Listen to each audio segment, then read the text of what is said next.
We're happy to have you here for the book signing, but also for the talk.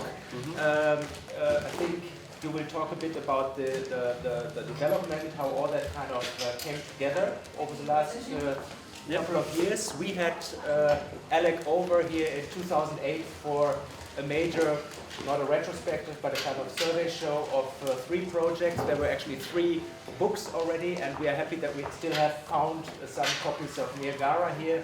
And I give you the word. I said that you talk about 20 minutes, then we can start a kind of dialogue. And if you have questions afterwards, you're more than welcome to kind of start a discussion. And then there might be some others for the book signing. Yeah, so the exhibition that I had here in 2008 was called The Space Between Us. And I always think my photography is about the space between myself and the subject. And I'm always fascinated by social space. And so in a situation like this, the way people automatically, and they keep a distance of like, whatever it is, 20 feet. Yeah. But it's also quite cultural. So, maybe in Italy they come closer. I'm not sure. But I can tell you where in the U.S., like where I'm from, it's great distance. And for sure I would be back there. And this work, Songbook, is about, once again, it's about a kind of social space in the United States. The work that I'd done previous to this, which we don't have a copy of, was called Broken Manual. And Broken Manual was work that was all about the desire to run away from society, so to make that distance as great as possible from other people. And by the time I was done with that work, I was a bit exhausted with it, and also sort of exhausted with my own kind of introspection and verging on sort of self-indulgence. And I wanted to engage with society again as a photographer. And the way it started was that on my birthday, 3.5 years ago, I guess, I called up a friend of mine, a writer, and asked him if he'd give me a present. And the present that I wanted was for him to go with me on an imaginary newspaper assignment and to just cover a local story. I had once worked as a suburban newspaper photographer, and he had previously worked for newspapers as well. And so it was kind of thrilling to go out but not actually have a boss and not have to really publish it in a real newspaper. And we ended up, the story is a bit irrelevant. It was a very minor story about a cat that was missing. But we had so much fun, and we started doing more of this in Minnesota. And we started creating this kind of fictional newspaper. Incidentally, it had a totally different name. It was called the Winterthur Dispatch was the name of it. But it was never published, and it was imaginary. And then I had an opportunity to go to Ohio. Ohio is in the center of the United States, and I thought it would be interesting to take our approach to Ohio, but have it be less fictionalized and tell real stories. And we did that. We made a 2-week trip around the state. And then I actually published this newspaper almost immediately afterwards. And this was something really thrilling also, because I have a little publishing company called Little Brown Mushroom. So I had this way of distributing these newspapers, and this was successful, and the cost, or the money that we raised selling the newspapers paid for our expenses, and so we started doing more of these. And we ended up photographing, and writing in 7 different states around the U.S. So Michigan, upstate New York. We selected certain areas in larger states. So in California, just one section, Texas, another section, Georgia, Colorado. I think that's all of them. And these newspapers all include a lot of text, and a lot of storytelling. Oh yeah.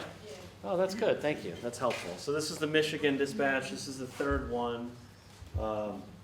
And so you'll see captions below the text. Now the captions, just as my pictures don't necessarily look like pictures you'd see in the newspaper today, Brad's text is much more mysterious, I guess you would say. And we both have a kind of respect for each other's craft. But they were sometimes topical. In the case of Michigan, this was made at the time of the last US election. And Mitt Romney, who was running for president, was from Michigan. And so there's a fair amount of political content and backstory to these pictures. But so Songbook collects some of these images, but also work that I did for editorial projects. I have an ongoing relationship with the New York Times Magazine, as well as some other side projects that I've done with Magnum Photos. But what I wanted was all of that backstory stripped away, so the pictures function in this kind of lyrical way rather than in this journalistic way. So that whole series is called Dispatch. This is called Songbook. I wanted the photographs to function, I guess, more like music, more about a mood than about a story, I guess. The other thing that the title Songbook refers to is the Great American Songbook. So, does anyone here know what the Great American Songbook is? I'm just curious if it's funny how one of the great things about traveling and presenting work in other places is you realize what translates and what doesn't translate. Like one time I gave a talk in Japan, and I had a translator, and I said something about, like, this is the house that Johnny Cash was born in. And the translator looked at me and said, like, can you explain who Johnny Cash is? and I said, just say that to the audience, because I was pretty sure they knew who Johnny Cash was. But it's funny how there's an assumption, and photography is a language, but it has these sort of regional dialects. And so something like the word songbook, to some people will evoke something that's called the Great American Songbook. And the Great American Songbook is not an actual book, but it's the name for this canon of songs that are sort of my grandparents' generation, songs that you would hear in musicals, and they evoke this other time period, this time that's passed. In a similar way, my grandparents' generation is called the Greatest Generation. And so, Great American Songbook, the Greatest Generation. And there's this sense that the greatest in America has passed. And I guess in some ways, I think every culture feels this way all the time. Like, the best moment was just 20 years ago. But this book explores a bit that feeling of this time that's passed, and particularly this social time, this time when people were connected by newspapers and by social organizations and civic groups and so forth, and kind of exploring the feeling of loss and also seeing if that world still exists out here. This is all unprepared. I'm just talking. How we doing? I mean, if I had pictures on the wall, I could talk about individual pictures. Maybe now is when. Can I open it for questions, or do I just keep talking? Open for questions. Open for questions. As I know your previous works, you worked in central states. Mostly in countryside, maybe outside of these big cities like LA or New York.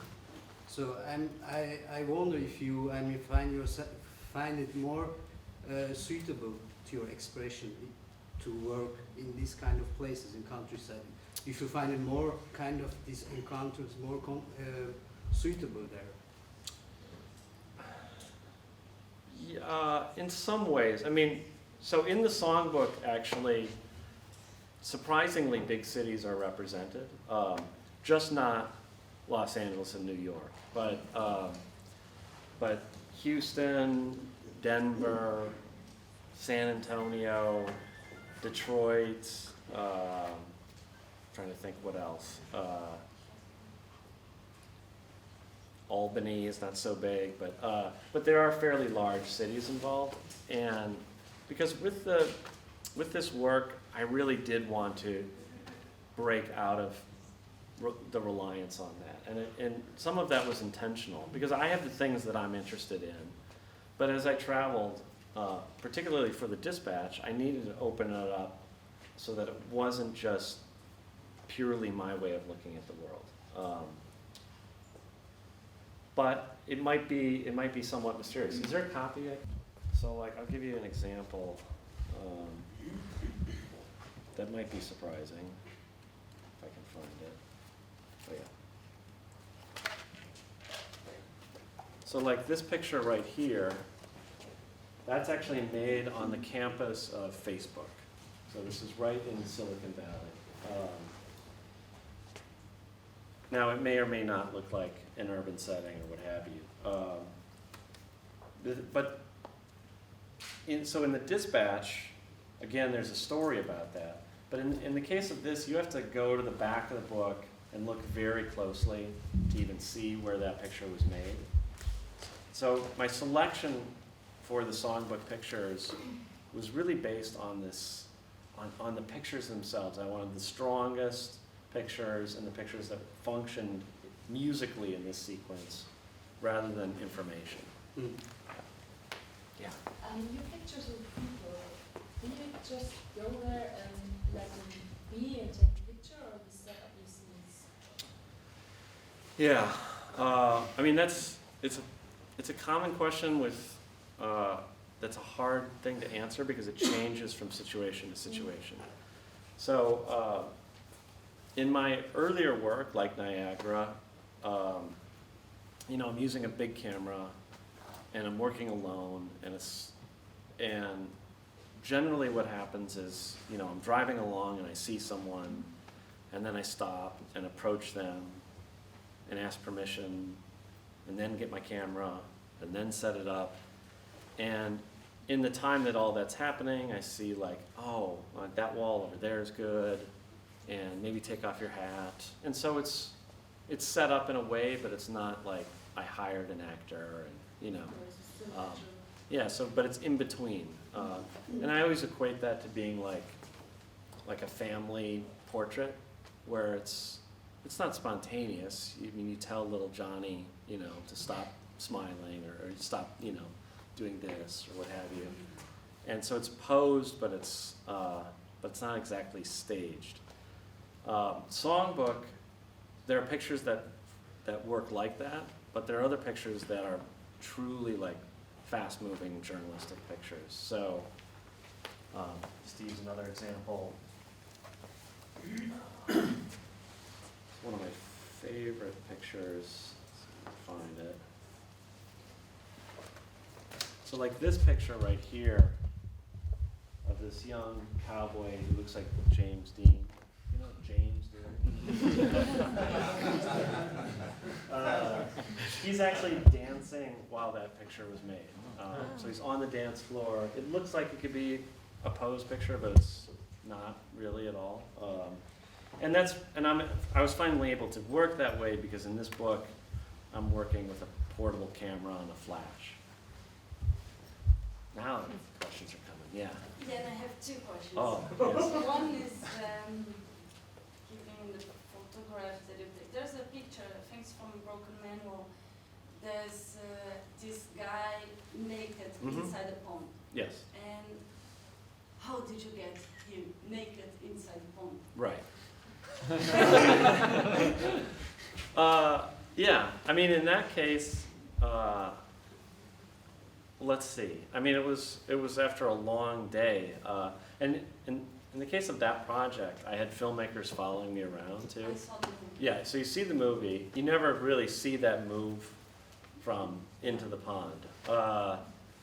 And what would I say? I mean, there was this swimming hole that's not the pond, that's connected that's really close to the cave that he was sleeping in, if you remember that. Yeah. And so he was gonna go swimming in there, and he swims naked. But I'd seen that other pond, and I was like, oh, we should do that in that, because it was like the Garden of Eden or something, in that other pond. So so I moved him down there, but he was not naturally swimming in that pond. So that's where but in that movie also, so there's a documentary film about this project, and there's a scene where he's in his cave that he sleeps in. And I tell him, okay, take that gun and move it from one side of your bed to the other side of the bed, because it worked better for my picture. And Magnum photographers, they're like, like this is like forbidden. But for me, it's I don't have those rules unless I'm working, for the New York Times or something where they tell me what the rules are. But for myself, there are no rules. It's just what I feel is right. And second? The second question is about Magnum. Like, how do you deal with being, in one hand you have Magnum, like the absolute photojournalism truth picture, and on the other hand you work for, as you said, this fictional newspaper, like working with pictures that are not truth. So in one hand you have the truth, and in one hand, and both are inside you. So right. you have like Well, I have bad news, which is that Magnum is not the truth. And it never has been. And it's, it's so clear to me. It's so clear to me that you look at so many pictures, and people are aware of the camera. A photographer frames a picture and leaves out all this information over here that completely changes the meaning of the picture. Or portraits are posed all of the time. And actually within Magnum there was always this, Kappa, the photojournalist, and Cartier-Bresson, the former surrealist, and so forth. So that tension is kind of built into Magnum, and it still exists to this day. And but it's kind of what keeps it alive in some ways is that tension. So there's that. And I guess that I just how do I function within it? Fundamentally, Martin Parr actually once sort of made the distinction that Magnum photographers still go out into the world. And fundamentally, it's really that. It's like I'm not doing collages, but that's permitted. It doesn't really matter anymore. And the world is changing so fast, so I just don't worry about it. I already did use it. Yeah. I was wondering about your radical choice to work in black and white as your beginnings in Looking for Love. Yeah. It was a real need for you to change after all your work in colors, and you changed the technique too. Mm-hmm. I was wrong. Yeah, so I did a book of my early pictures called Looking for Love a couple years ago, and that's all black and white work. It's stylistically quite similar with flash. And I knew that this work was coming, and I thought it was interesting to put that out to sort of show that it's full circle. It's not like I've never done black and white before. When I first worked in black and white, it was really based on necessity. I worked in a dark room, and I had free printing, and I thought I was a color photographer, but I sort of had to work in black and white. In this case, when I went on that first assignment with my friend Brad, I actually shot it in color the same way, and it was just way too slow. There's a writer right there, and he just doesn't want to wait for me doing all that stuff. And I started to realize, why press photographers, why black and white makes sense in a lot of cases, and also why flash makes sense, because flash enables you to photograph in any situation. And in a similar way, black and white opens up a lot of pictures. So if someone's wearing bright yellow shoes and it doesn't look good in the picture, you make it black and white and everything's okay. And then I realized, well, it really referenced early press photography, Ouija and that sort of aesthetic, and it made sense for the project. It was kind of nerve-wracking in terms of the art world because photography is so aligned with technology, and so you're kind of, one is attached to a technology. And so I was worried that it wouldn't be accepted, but it has been, so. Yes? The photographs you're taking of people, how you approach people that they still look so authentic and real, even if you maybe tell them how to stand, what you hold, so it's just like you suddenly take a picture of them. How you approach them? And how you get them authentic? Yeah, so I mean the approach has really changed over the years. So in the earlier work, I mean like Sleeping by the Mississippi, I approached, very nervously. And my feeling is that in some ways relaxed people. Or they're just as nervous as I am, and so we're on an equal playing field. One of the things that I noticed is that by the time of this work, I've really lost that nervousness, and so I almost use that to my advantage. So because here, so often I'm working with a writer and also with an assistant. So we would kind of come in like a news crew and just sort of take charge. And so it's funny because I don't think I relax people necessarily. And I don't know, I mean, for me the most important thing is to be authentic to where I'm at. So I can't pretend to be nervous now. And I'm just faster and more aggressive with it, and it sometimes works. But of course, sometimes it doesn't. Sometimes I can't get access because of that. So. We had a huge discussion about the rights of the people who are photographed. Like there's this public debate in New York that somebody was photographed on the street. I mean, your assistant, is he assisting you, or is he getting the permission that you can publish that photograph? Oh, no, definitely he's not doing that. So, in early projects, I used to do releases, and I would, have everyone sign a release, and I would send everyone a photograph. But when I did magazine work, I would get a release if the magazine needed it. And I wouldn't send people pictures because I took too many, and I was just too busy. I was like working for a magazine. And so in the case of this, I approached it more like I was working for this newspaper, and so many pictures I was taking, and I didn't want to slow things down with getting releases, and I would send pictures if people asked for them, but not to everyone, just automatically. And so, so no, I mean, like the New York Times, for example, doesn't get releases. They prefer not to have it, actually, for whatever reason. And so I approached it in that way. In terms of, the ethical issues, they're always problematic. And, from the very beginning, I've been dealing with this, and for me, it's almost never a good thing to take someone's picture. I just don't think that's doing good in the world necessarily for them or for,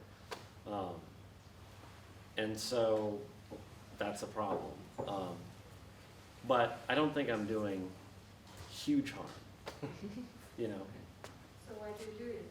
I mean, do you do it for yourself? Is it like a therapy for yourself? Or? Well, I mean, I do it for the arts because, so Broken Manual, originally, in the very, very beginning, I was fed up with that issue of photographing people, and I really wanted to just photograph in the woods. And I kind of wanted to run away and make, nature or landscape pictures.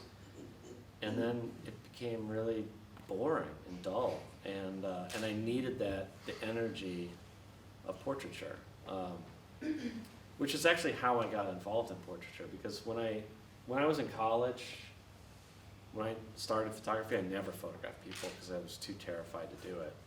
But I loved, Arvis, for example, and I knew that there was that power, and so then once I started doing it, it's like a drug, and you need it to energize the pictures. It's really great hearing you speak next to this incredible quotation, Ito Stahl, which in some ways is about the end of photography. It's about the dissolution of the medium. Mm-hmm. I guess hearing you speak with that in mind, I'm hearing two things. First of all, I'm hearing the importance of actually being there, to take photographs, to release narratives about the sort of world. You have to be there, you have to kind of confront situations. But the other thing that I'm kind of feeling from this book is a sense of nostalgia about photography. In the presentation with the title Songbooks, with maybe the black and white photography, that something about photography in relation to this has really radically changed. I mean, how do you feel about the way the medium operates today in relation to this kind of dissolution through the internet? I mean, so around the time of Broken Manual, I was really, I became frustrated by the medium, and sort of like a lot of people, kind of overwhelmed and oversaturated with photographs, and was unconvinced about its effectiveness anymore. But this, actually, the doing of this work, I became inspired again and sort of renewed by photography. And in some ways, I mean, I haven't thought about it in these terms, but it's a similar feeling that I had about the US too. Because I do, there's a nostalgic quality to the way things used to be. But actually, if you go out there, you see all sorts of amazing things still happening. And in a similar way, if you really engage with the medium, amazing things can still happen. And so I'm a bit over that topic, and I've kind of moved on, and I think there's still plenty of possibilities. And it's, to use the music analogy, it's like, of course there's music everywhere, and of course, there's a million pop songs. But every once in a while, someone writes a song that does something magical and different, and so there's still value in it. Yeah. Just a follow-up question, because I was there before when we were talking about your Snapchat project, which you did recently. And as in comparison with Songbook, it looks like on one side you're going and experimenting with immediate new technologies. On the other side, Songbook has this kind of almost forced nostalgia. I don't think I've even seen any smartphone lying around in any of these pictures. There's a picture of one guy lost in cables around servers or something like that, which seems almost like a statement against technology. And also the Facebook campus or the Google campus are almost like a statement in that sense. Are you comfortable with new tech, you don't cross over the two, or you experiment with technology on one side, but you keep the two medium separate, or you have a strong, you advocate for photography that doesn't cross the boundaries? Right. So I was asked in an interview about the fact that there are no cell phones in Songbook, and it really hadn't dawned on me that that's the case. It might be because the reality is that your photograph had no smartphone, maybe, I don't know. Well, part of it is, what would I say? For me, in that specific case, I sort of, in reflecting on it, I was a bit frustrated, wow, I didn't do that, and it wasn't intentional. And then as I kind of thought about it, it's there's a certain kind of picture of cell phones that's it's always a commentary on cell phones and new media, and that's not so interesting to me. In a similar way, I tend not to love, anymore at least, pictures with writing in them, so a sign or a graffiti that says something. It's they're just pictures that I avoid because of photography, photo reasons. So I don't think it's that anti-technology, really. But I was intentionally, you know, I did have this drive to explore nostalgia in a way, so that's in there, but I photographed in sort of all situations, modern situations. I mean, there is like a mega church with a big, you know, screen behind it. So I'm not sure I buy into that. I guess in terms of like what I do on Instagram or what I do on Snapchat, I mean, I am very much a project photographer, and so in a project I set certain parameters and stick to them. So, and I always make the analogy to like a filmmaker, and because I'm not the kind of photographer that's sort of like always photographing and always working on something. So I'm working on these, they're like films. And I guess in the case of Songbook, you know, it's like if you're doing a period movie, you know, if Scorsese's shooting a period movie, there's probably not going to be some modern element, although I wasn't making a period movie. Do you know what I mean? But there are certain parameters. So like I'm not going to throw in a, you know, a color photograph just randomly. I don't know if that. Anyway, yes. Next question. Yeah.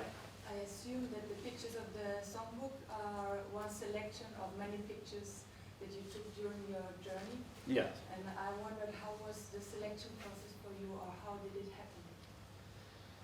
Yeah, so the selection process, first of all, was to try to like forget about all the stories and really just base it on the strongest pictures. So out of, you know, 2,000 pictures, you know, taking, you know, 300 or something and putting them over here. Okay, these I'm going to work with. And then trying to find a rhythm in those pictures that functions. And what was great with this book that's pretty different than anything I've done before was the collaboration with the publisher, Michael Mack. So my previous books were with Steidl, and what's great with Steidl is I had total freedom. So I can just, this is what I want, and that's what it is. The downside is that there wasn't that kind of resistance, and you never really knew if it was, you were making the wrong choice. And so Michael Mack would sort of come back with alternatives, and he actually wanted more pictures than, I originally had fewer pictures. And he pushed for more, which was interesting and was a struggle for me to do. But I found that I'm certain that he made it a much better book than it was in the beginning. So, over the years, I think I've opened up much more to collaboration as well, and into working with designers and writers and that sort of thing. Okay, maybe one last question. One last question. The collaboration with the newspapers Yes. were done with Brett Zeller. Yes. You extracted a photo book. How does he feel about that? No, that's Did you divorce in a way? Yeah, I mean, it's a complicated, long thing to discuss, but because our collaboration was, I mean, it evolved over time, and like I said, when we started, there was no sense of this, what it was going to be, and it was about halfway through the dispatch process that I knew that I needed something else, because you know, in the dispatches I edit certain pictures for the text, so I'll have a better, more mysterious picture, but I'll use this one because he's writing, and I just knew they needed this other life, and so we made an agreement fairly early on that we would produce 2 books, and originally these 2 books were going to be published simultaneously. But sort of the big ambition for the other book, which would involve the text, and which would also include longer essays by Brad, sort of standalone essays. We didn't want that book to just go in the art market. And this is something that's challenging to figure out. But Brad and I have actually done another book called House of Coats, which was originally published by Little Brown Mushroom, and then went through actually a literary publisher, distributed and put it in bookstores and that sort of thing. So we've had to kind of navigate that world, which means getting an agent and doing all of that stuff. And it's a much slower process. So he's working on that book, and in terms of this book and what it's done, I mean, there, you know, I'd be lying if I said there wasn't some sort of tension in that.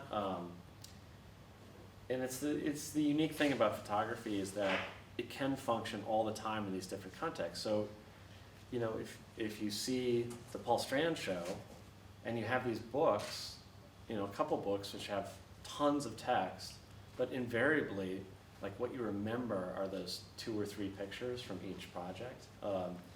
And that's kind of an inevitable part of photography in some ways. There you go. So, Oh, he wants to ask one more, is that okay? what was your idea with your own publishing house or whatever, Little Brown Mushroom? Mushroom.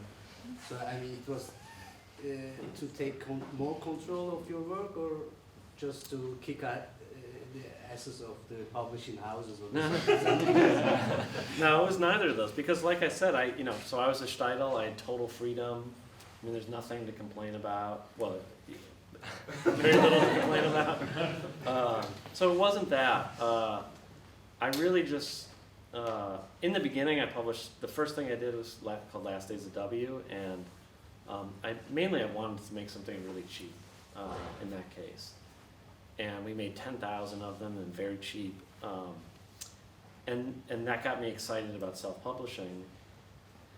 And then I really just wanted a place to experiment in a small way, and not to do these big serious books, but just to play and try out different things. And that's the way I think of Little Brown Mushroom, as like a little sort of playground. And it's not to be a serious business. And what we did in that playground for the most part was experiment with that relationship between image and text. And so the dispatches really fit into that.